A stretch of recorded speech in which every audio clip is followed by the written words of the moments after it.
Hi friends, అందరికీ మనం Nifty చార్ట్ని watch చేస్తున్నాం. సో ఈ నిఫ్టీ చార్ట్ని వీక్లీ టైం ఫ్రేమ్లో మనం చూస్తున్నాం.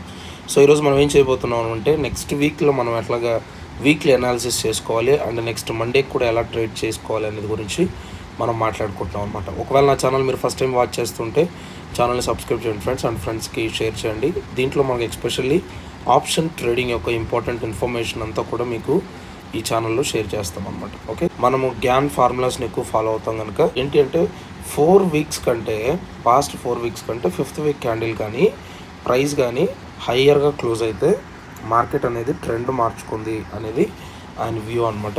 సో ఈ పాయింట్ని మీరు కన్సిడర్ చేయండి. అండ్ వీక్లీలో మనకి లెవెల్స్ ఎక్కడ ఇంపార్టెంట్ అని అంటే, సో ఒకవేళ మార్కెట్ మనకు అప్ సైడ్కి వెళ్తే సో దగ్గరలోనే మనకు ఒక రేంజ్ ఉంది ఫ్రెండ్స్. ఓకేనా, దగ్గరలోనే ఒక రేంజ్ ఉంది. ఎక్కడంటే 24,250 ఏరియాస్లో ఒక స్ట్రాంగ్ రెసిస్టెన్స్ ఉందన్నమాట. ఓకే, ఇది బ్రేక్ అయితేనే మార్కెట్ మనకు స్ట్రాంగ్గా అప్ సైడ్ వెళ్ళగలదు. కానీ ఒకవేళ అక్కడ రెసిస్టెన్స్కి తీసుకుంటే మార్కెట్లో మనం ఒక స్ట్రాంగ్ డౌన్ఫాల్ని చూడొచ్చు. At the same time market ఒకవేళ డౌన్ సైడ్కి వస్తే మనకు స్ట్రాంగ్ సపోర్ట్ 750s దగ్గర ఉందన్నమాట. ఓకే, ఇది స్ట్రాంగ్ సపోర్ట్.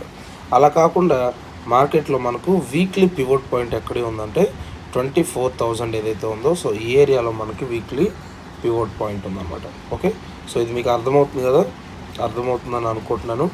ఓకే, సో ఇది బ్రేక్ అయితేనే మార్కెట్ అనేది మనకి బుల్లిష్గా ఉంటుంది. బ్రేక్ అవ్వలేదు అంటే ఇక్కడి నుంచి వచ్చే మూవ్ వెరీ స్ట్రాంగ్గా ఉంటుంది. సో దీన్ని మనం కన్సిడర్ చేసుకోవాలి. ఒకవేళ మార్కెట్ డౌన్ సైడ్కి వస్తే 750s వెరీ ఇంపార్టెంట్ సపోర్ట్. ఇక్కడ టైం స్పెండ్ చేస్తే మార్కెట్ అప్ సైడ్కి స్ట్రాంగ్గా వెళ్తుంది. లేదు, ఇది బ్రేక్ చేస్తేనే మనం మార్కెట్లో బేరిష్గా చూడాలి. ఓకే, అండ్ మనకు పివోట్ పాయింట్ కూడా మిడిల్లో ఉంది. ఇది ఒకవేళ మార్కెట్ అప్ సైడ్ నుంచి వచ్చేటప్పుడు సపోర్ట్గా, డౌన్ సైడ్ నుంచి వెళ్ళేటప్పుడు రెసిస్టెన్స్కి యాక్ట్ అవుతుంది. ఈ పాయింట్స్ని మీరు కన్సిడర్ చేయండి. అండ్ మనం డైలీ అనాలిసిస్ కూడా చూద్దాం. రేపు మనకు మండేకి సో ఇంపార్టెంట్ లెవెల్స్ ఎక్కడ, సో ఎలాగ మనం ట్రేడ్ చేసుకోవాలి అనే దాని గురించి మాట్లాడుకుందాం. ఓకే, ఇది strong resistance area.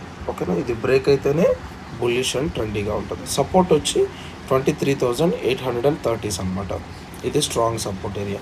And intermediate or pivot point వచ్చి 23,970s. ఇలాగా ఈ లెవెల్స్ ఉన్నాయి. ఇవి మీ చార్ట్స్లో ప్లాట్ చేసుకొని రియల్గా ఇవి మనకు సపోర్ట్ అండ్ రెసిస్టెన్స్లా వర్క్ అవుతున్నాయా లేదా అనేది మీరు చూడొచ్చు ఫ్రెండ్స్. ఓకేనా, సో ఇంకా మీరు క్లియర్గా ఈ కాన్సెప్ట్స్ నేర్చుకోవాలి, ఓన్గా ట్రేడ్ చేసుకోవాలి అని అనుకుంటే కింద ఉన్న నెంబర్కి రీచ్ అవుట్ అవ్వండి.